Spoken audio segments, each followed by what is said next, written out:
and welcome back to another gluten-free and yeast-free baking video. How are we doing today? Today I'm going to be making Cupcake Jemma's perfect English scones, but I'm going to be making them gluten-free. This is the first time of me doing a video like this where I try someone else's recipe fairly exact to what they did on their video and try and make it gluten-free in one hit. And I wanted to do something super easy, and I'm really excited. So you'll be needing the following equipment: scales, a fork, a pastry brush, a measuring jug, some measuring spoons, a teaspoon handle, a cake tester, a skewer or a toothpick just to see if your scones are cooked, some cookie cutters, a sieve, a large mixing bowl, a rolling pin, 2 cookie sheets or baking trays, whatever you have access to, a spatula, baking paper and some spray oil. You will also be needing the following ingredients: 250 grams of gluten-free self-raising flour, 2 tablespoons of caster sugar, half a teaspoon of salt, 55 grams of butter that is cold. It has to be cold, and I like to use lacto-free butter. 150 millilitres of milk. I like to use lacto-free skinny milk. And 1 medium-sized egg beaten. You will only be needing this when you are placing your scones into the oven. Let's go! First things first, measure out all of your ingredients so that they're completely ready for you to use, and then preheat your oven to 190 degrees C on a conventional oven, 170 degrees C on a fan oven, or gas mark 5. So now it is time to prepare our tray. So for this you are going to be needing your cookie sheets or baking trays, your spray oil and your baking paper. Now I'm going to be completely honest with you guys, I've never made these before and I've never test baked them because I just haven't had time. I've been really bad at planning this year. So I don't actually know if you need 2 cookie sheets or baking trays, but we're going to go with it because I don't know how big these are going to be or how big they're going to grow. So I'm going to get both ready and just hope for the best. So for that you are going to measure out your baking paper to roughly the size of your cookie sheet. Tear a bit off. Spray your cookie sheet down with some spray oil. This will just help the baking paper stick down because otherwise it will be fly away and that's not helpful for anybody. Place that down and there you have it, all done. Repeat this with your other cookie sheet or baking tray and then place these off to the side until you're ready to bake.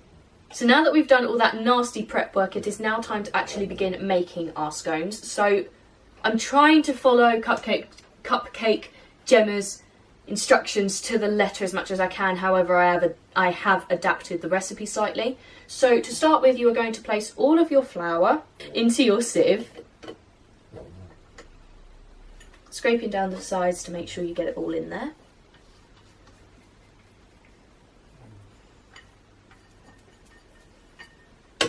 Followed by your caster sugar.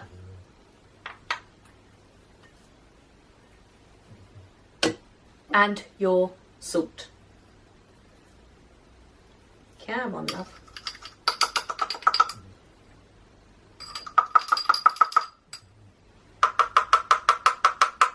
So now that we've done this, we're just going to simply sieve this into our large mixing bowl.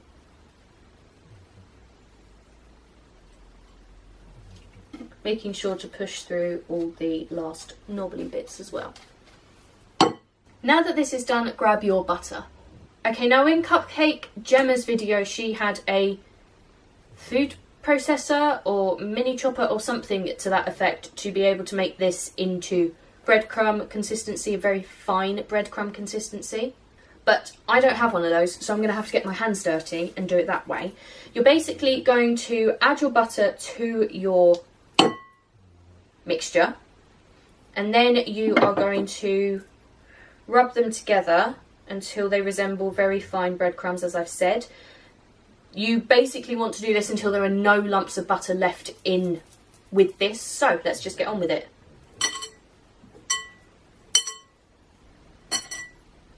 Now this looks about right, so I'm going to stop this and grab my fork and my milk. So now what I'm going to do is just make a little well in the centre of my mixture in this mixing bowl here, and add my milk straight into it.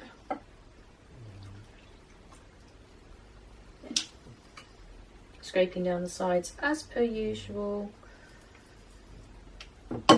So now using my fork, I'm just going to mix this all together, working from the inside of the well outwards to combine all of the mixture together.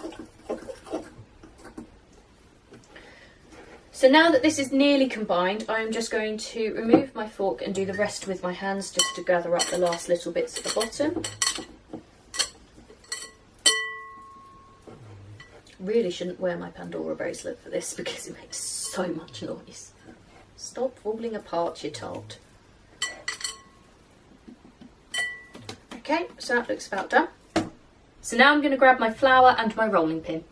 So now I'm going to open up my flour. Oh, just broke the elastic band. Well done, Vix. And generously apply this to my working surface. And then I'm going to add some extra flour on the top onto my rolling pin as well. Now I'm going to place my dough onto my floured surface.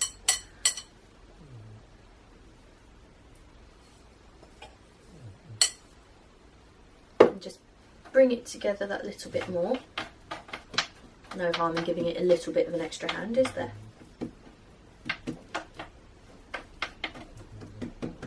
So now I'm just going to add a little bit of flour on the top of my dough. That's the right term, isn't it? Dough. Flour my rolling pin, and then just roll this out ever so gently. I want it to be about, well, Cupcake Jemma said to make it about 3 centimetres thick, but she rolled hers hardly any from if the video is what to go by. Now that looks about right, so I'm going to leave it there. So now I'm going to grab my cookie cutters and my prepared cookie sheets / baking trays. So now I'm going to cut out my scones and place them onto my cookie sheets / baking tray. But I don't know really which cutter to use because I don't have a measuring thing. Cupcake Jemma said to use, what was it, between a, where's my thing? Between a 5 centimetre or 2 inch round or fluted cookie cutter. It's whatever you want. I mean, again, as she said, it's whatever you want. So I'm going to use this one. I have no idea of the sizing, and I'm going to hope to goodness that it is right. But you check that it's cooked in the same way. So I'm going to go for it. Oh, I need to coat this in flour just so it doesn't stick to my mixture. There we go. Right to the edge. Up she comes, and down she goes. Yeast. I think that's a bit bigger than she wanted, but we're going to go with it. So now I've done the first lot. It looks like I am going to need the 2 cookie sheets just for evenly spaced out because I don't know how these are going to go with self-raising flour. As I said, I've never made them before. So re-roll your dough and be careful not to flour them too much as this will make them tougher, which is what Cupcake Jemma said. And I will see you after that. So now that these are ready to go into the oven, we are going to just quickly egg wash these so that they've got a nice sheen when they come out.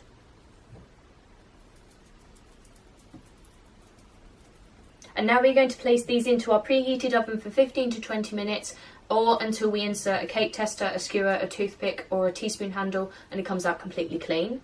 And then after that we're going to place these still on their tray onto a cooling rack to cool until they are still warm but not hot.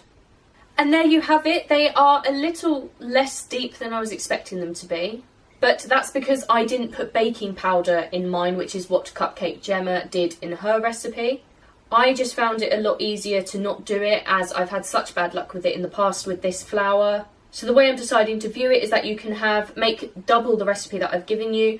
Do 1/2 to be like this entire bit to be for the jam and the other bit to be for the cream or for the butter, whatever you decide to put as a topping. The other thing is that it only took 15 minutes to cook, so just keep an eye on them, constantly check them, better to be safe than sorry with them. And that is it. I hope you have enjoyed this video. Don't forget to check out all the links in the description as I love them all and wouldn't put them there if I didn't, including the recipe for these lovely scones and my shop where you will be able to buy all of the flour and equipment you will need for this recipe. If you do make these at home, don't forget to tag me on Instagram and use the hashtag bakingwithvickiie. Let me know in the comments of anything else you'd like to see me make gluten or yeast free, as I do both. And finally, don't forget to like, comment and subscribe if you want to see more. I will see you next time. Bye!